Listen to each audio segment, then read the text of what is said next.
हरे कृष्णा। आज हम भगवद गीता के पंचम अध्याय के श्लोक संख्या 23 का अध्ययन करने जा रहे हैं। आज के श्लोक में भगवान हमें अर्जुन के माध्यम से बताने जा रहे हैं कि इस संसार में कौन सुखी हो सकता है। हम सभी सुखी होना चाहते हैं और प्रयास भी करते हैं, लेकिन क्या हम में से कोई भी ये दावा कर सकता है कि हम बहुत सुखी हैं या हम हमेशा सुखी रहेंगे? आइए अब हम भगवान से सीखें सुखी होने का रहस्य। सबसे पहले अब हम श्लोक का उच्चारण करेंगे। शक्नोति इह यः सोढुं प्राक् शरीर विमोक्षणात् काम क्रोध उद्भावं वेगं स युक्तः स सुखी नरः। शक्नोति इह यः सोढुं प्राक् शरीर विमोक्षणात् काम क्रोध उद्भावं वेगं स युक्तः स सुखी नरः। शक्नोति इह यः सोढुं प्राक् शरीर विमोक्षणात् काम क्रोध उद्भावं वेगं स युक्तः स सुखी नरः। भगवान कह रहे हैं, यदि इस शरीर को त्यागने के पूर्व कोई मनुष्य इंद्रियों के वेगों को सहन करने तथा इच्छा एवं क्रोध के वेग को रोकने में समर्थ होता है, तो वह इस संसार में सुखी रह सकता है। शक्नोति इह यः सोढुं प्राक् शरीर विमोक्षणात् काम क्रोध उद्भावं वेगं स युक्तः स सुखी नरः। आइए अब हम श्रील विश्वनाथ चक्रवर्ती ठाकुर के अन्वय को पढ़ते हैं और इस महत्वपूर्ण श्लोक को समझने का प्रयास करते हैं। यह जो इह एव इस जन्म में ही शरीर विमोक्षणात् प्राक शरीर के नाश होने के पूर्व काम क्रोध उद्भावम काम और क्रोध से उत्पन्न वेगम वेग को सोढुं सहने में शक्नोति समर्थ होते हैं। सह वे युक्तः योगी हैं, च और सह वे ही नरः पुरुष सुखी हैं। श्री विश्वनाथ चक्रवर्ती ठाकुर कह रहे हैं कि जो पुरुष इस जन्म में ही शरीर के नाश होने के पूर्व काम और क्रोध से उत्पन्न वेग को सहने में समर्थ होते हैं, वे योगी हैं और वे ही सुखी हैं। संसार सिंधु में पतित होने पर भी वे योगी हैं और सुखी हैं। इसीलिए शक्नोति शब्द का प्रयोग किया है भगवान ने। श्री विश्वनाथ चक्रवर्ती ठाकुर कह रहे हैं कि विषय सुख के अनुकूल विषयों को प्राप्त करने के लिए जो रागमयी अभिलाषा या तृष्णा होती है, उसे ही यहाँ काम या लोभ कहा गया है। रागमयी अभिलाषा का अर्थ है कि ये साधारण अभिलाषा या इच्छा नहीं है, बल्कि ये आसक्ति से पूर्ण अभिलाषा है। प्रवृत्तिपाद कह रहे हैं कि इस संसार में स्त्री पुरुष के परस्पर सम्मिलन से सुख प्राप्त करने की वासना काम शब्द का निगूढ़ अर्थ है और बाकी सभी प्रकार की वासनाओं को लक्ष्य करके ही यहाँ काम शब्द का प्रयोग हुआ है। भोग सुख के प्रतिकूल विषयों के संबंध में मन के अत्यधिक द्वेष को क्रोध कहते हैं। उदाहरण के लिए, यदि किसी व्यक्ति को उसकी मनपसंद वस्तु या व्यक्ति को प्राप्त करने में जो कोई भी बाधा उत्पन्न करता है वो फिर उसी पर क्रोध आता है, क्योंकि वह उसके विषय सुख में अवरोधक बना हुआ है। आगे चक्रवर्ती पाद कह रहे हैं कि जो व्यक्ति अपने मृत्यु काल तक इस काम और क्रोध के वेग को सहन करते हैं वे ही योगी हैं या सुखी हैं। श्री विश्वनाथ चक्रवर्ती ठाकुर की जय। आइए अब हम श्रील प्रभुपाद के तात्पर्य को पढ़ते हैं। जगत गुरु श्रील प्रभुपाद की जय, अनंत कोटि वैष्णवों की जय। श्रील प्रभुपाद कह रहे हैं कि यदि कोई आत्म साक्षात्कार के पथ पर अग्रसर होना चाहता है तो उसे भौतिक इंद्रियों के वेग को रोकने का प्रयत्न करना चाहिए। वेग हैं वाणी वेग, क्रोध वेग, मनोवेग, उदर वेग, उपस्थ वेग तथा जिह्वा वेग। जो व्यक्ति इन विभिन्न इंद्रियों के वेगों को तथा मन को वश करने में समर्थ हैं वह गोस्वामी या स्वामी कहलाते हैं। ऐसे गोस्वामी नितांत संयमित जीवन बिताते हैं और इंद्रिय के वेगों का तिरस्कार करते हैं। प्रभुपाद कह रहे हैं कि भौतिक इच्छाएं पूर्ण न होने पर क्रोध उत्पन्न होता है और इस प्रकार मन, नेत्र तथा वक्षस्थल उत्तेजित होते हैं। अतः इस शरीर का परित्याग करने के पूर्व मनुष्य को इन्हें वश में करने का अभ्यास अवश्य करना चाहिए। तो ऐसा कर सकता है वह स्वरूप सिद्ध माना जाता है और आत्म साक्षात्कार की अवस्था में वह सुखी रहता है। योगी का कर्तव्य है कि वह इच्छा तथा क्रोध को वश में करने का भरसक प्रयत्न करे। श्रील प्रभुपाद हमें बता रहे हैं कि यदि कोई आत्म साक्षात्कार के पथ पर अग्रसर होना चाहता है तो उसे भौतिक इंद्रियों के वेग को रोकने का प्रयत्न अवश्य करना चाहिए और आत्म साक्षात्कार के पथ पर कोई तभी अग्रसर होना चाहेगा जब उसकी अज्ञानता ज्ञान के प्रकाश से नष्ट हो चुकी होगी। और ये अज्ञानता है कि मैं शरीर हूँ और मेरे शरीर से उत्पन्न या मेरे शरीर से संबंधित लोग मेरे हैं। ये सबसे बड़ी अज्ञानता है जिसके कारण ही इस संसार में समस्त मोह, लोभ, क्रोध की सृष्टि होती है। श्रील प्रभुपाद कहते हैं कि यदि कोई भगवत गीता को यथा रूप में पढ़ेगा तो उसकी यह अज्ञानता समूल नष्ट हो जाएगी, क्योंकि भगवत गीता की प्रथम शिक्षा है कि तुम शरीर नहीं बल्कि आत्मा हो। जब व्यक्ति को यह विश्वास हो जाता है कि वह शरीर नहीं बल्कि आत्मा है तो वह अपना मन, बुद्धि, श्रद्धा तथा शरण सब कुछ भगवान को जानने में लगाता है, क्योंकि वह भगवान का अंश है और इस प्रक्रिया में उसका समस्त कल्मश नष्ट हो जाता है। कल्मश अर्थात संसार को भोगने की प्रवृत्ति पूर्ण रूप से समाप्त हो जाती है और वह भगवान की प्रसन्नता के लिए कार्य करने लगता है।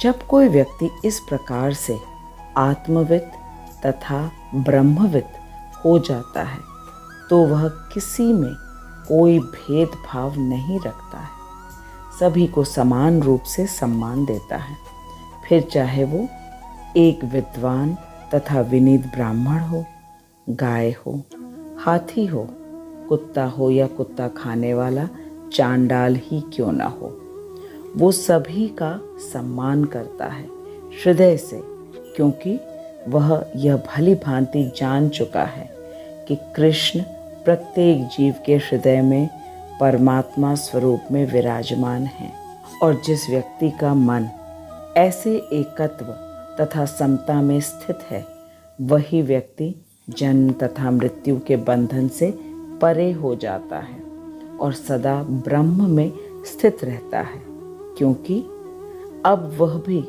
परम ब्रह्म की तरह पूर्ण रूप से निर्दोष हो चुका है। ऐसे व्यक्ति को इस संसार में प्रिय वस्तु को प्राप्त करके हर्ष नहीं होता और अप्रिय वस्तु को भी प्राप्त करके उत्तेजना नहीं होती।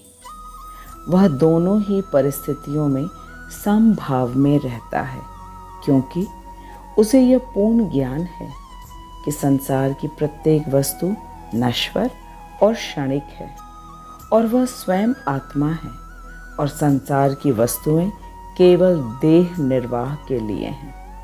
यदि कोई वस्तु मिली है तो वह उसे भगवान की सेवा में लगाता है और यदि नहीं मिली तो उत्तेजित नहीं होता है।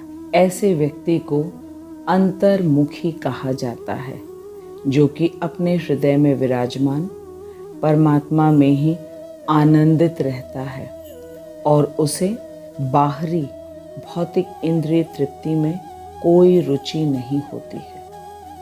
वह बाह्य इंद्रिय तृप्ति में इसलिए रुचि नहीं लेता क्योंकि वह अच्छी तरह जानता है कि इस भौतिक संसार की प्रत्येक वस्तु की एक शुरुआत है और एक अंत है और भौतिक सुख को प्राप्त करने के लिए पहले भी बहुत परिश्रम करना पड़ता है, जो कि दुखदायी होता है और अंत में तो अवश्य ही दुख होता है। इसीलिए विवेकवान व्यक्ति कभी किसी प्रकार के भौतिक सुखों के लिए कोई प्रयास ही नहीं करता, बस शरीर निर्वाह के लिए कर्म योग करता है। इस अध्याय के श्लोक संख्या 16 से श्लोक संख्या 22 तक भगवान हमें लगातार विवेकवान आत्मविद व्यक्ति के लक्षण बता रहे थे और आज के श्लोक में भगवान ने बताया कि यही विवेकवान आत्मविद तथा ब्रह्मविद व्यक्ति सुखी रहता है, क्योंकि वह काम तथा क्रोध पर नियंत्रण करने में समर्थ हुआ है। यहाँ ये जानना अति आवश्यक है कि बिना आत्मविद और ब्रह्मविद हुए कोई अपने काम और क्रोध को दमन करने में सफल नहीं होगा।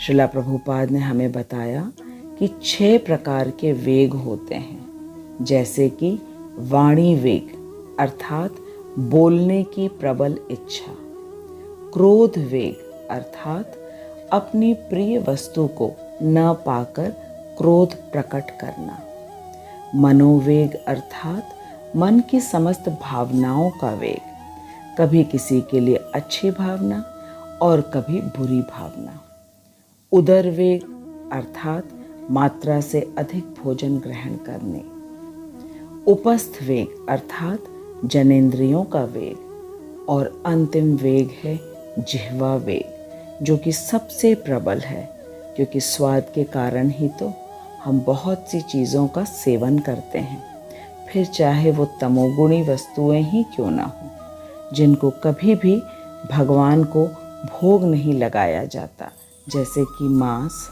मदिरा या प्याज लहसुन से बनी वस्तुएं। श्रील प्रभुपाद कह रहे हैं कि यह सभी वेग अत्यधिक दुस्तर है, लेकिन यदि कोई आत्मविद बन जाता है तो उसके लिए इन वेगों को नियंत्रण करने का प्रयास संभव हो जाता है। श्रील प्रभुपाद कह रहे हैं कि प्रत्येक व्यक्ति को इन सभी वेगों पर नियंत्रण करने का प्रयास अवश्य करना चाहिए। इस शरीर के अंत समय तक हम सभी ये कभी न कभी अवश्य महसूस करते हैं कि आखिर कब तक सहन करेंगे, लेकिन जब भगवान ने हमें स्वयं कहा है कि संसार में वही व्यक्ति सुखी होगा जो इन वेगों को सहन करने का प्रयास करेगा, तो हमें इन वेगों को अवश्य ही सहन करने का प्रयास करना चाहिए अपने जीवन के अंत समय तक। श्रील प्रभुपाद ने हमें इन वेगों को सहन करने के लिए बहुत ही सरल उपाय दिया है, और वह उपाय है नशा नहीं करना, जुआ नहीं खेलना, मांसाहार नहीं करना और अवैध संबंध नहीं रखना। जो भी व्यक्ति कड़ाई से इन चारों नियमों का पालन करेगा और साथ में नियमित रूप से पूर्ण एकाग्र चित्त से हरे कृष्ण महामंत्र का 16 माला जप करेगा, फिर वह निश्चित रूप से काम तथा क्रोध को नियंत्रित करने में सफल होगा, क्योंकि उसकी समस्त इंद्रियां भगवान की दिव्य सेवा से संलग्न होकर सदा आनंद में रहेंगी। तो अन्य कोई काम, लोभ या क्रोध का प्रश्न ही नहीं उठता है। जो व्यक्ति आत्मविद और ब्रह्मविद नहीं होता, फिर वह भौतिक वस्तुओं को भोगने की चाह रखता है। उस प्रयास में यदि वह सफल हुआ तो उसे और लोभ होता है, और यदि असफल हुआ तो क्रोध होता है। लेकिन एक आत्मविद व्यक्ति इस भौतिक जगत के समस्त कामनाओं को अपने आध्यात्मिक शक्ति से सहन करता है अपने जीवन के अंत समय तक, क्योंकि वह सदा भगवान के चिंतन में मग्न रहता है। ऐसे व्यक्ति को योगी कहा है भगवान ने, और ऐसा योगी ही नित्य सुखी रह सकता है। हम सभी सुखी होना चाहते हैं और इसीलिए इतना श्रम करते हैं, ये सोचकर कि खूब अच्छे से धन कमा लें, फिर भविष्य में सुखी रहेंगे। लेकिन ऐसा होगा नहीं, और न ही आज तक हुआ है। धन से कोई कभी भी सुखी नहीं हो पाया है सदा के लिए।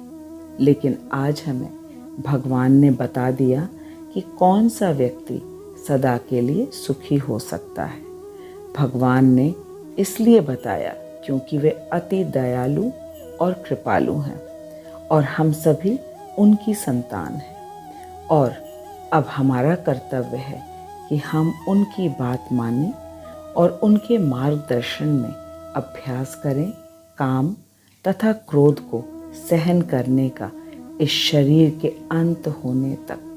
तभी हम सुखी हो पाएंगे। शक्नोति इह व्यः सोढुं प्राक् शरीर विमोक्षणात् काम क्रोध उद्भावं वेगम सयुक्तः स सुखी नरः।